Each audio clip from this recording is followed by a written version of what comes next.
Good morning.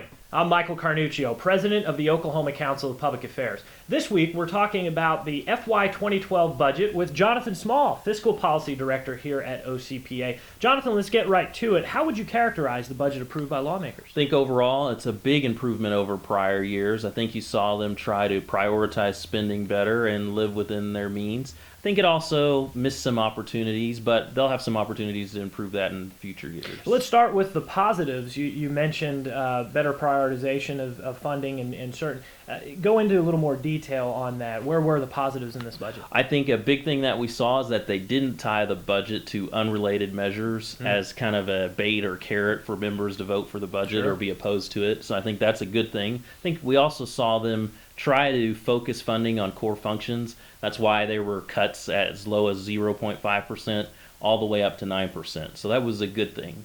Overall, the session was characterized as a very productive session, but no one has said that the budget was perfect. And you mentioned a couple of flaws and things that should be addressed going into next year. How did this budget deviate from free market principle? I think probably the biggest thing that we saw was they still used some diversion of funds, particularly robbing from the transportation fund and other agency revolving funds. I think they need to focus better and try not to do that next year. And then also I think we need to have a serious discussion about what are the core functions of government. That way we can truly make government more efficient. The left is characterizing this budget as a failure because it did not meet the $7 billion plus appropriation that we saw, I believe, in FY 2009, which came in the year 2008.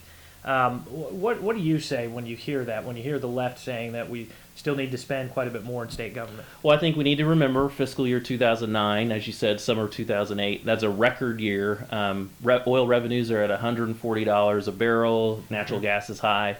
So I think it's really unreasonable to think that anyone could live in the mountaintops, if you will.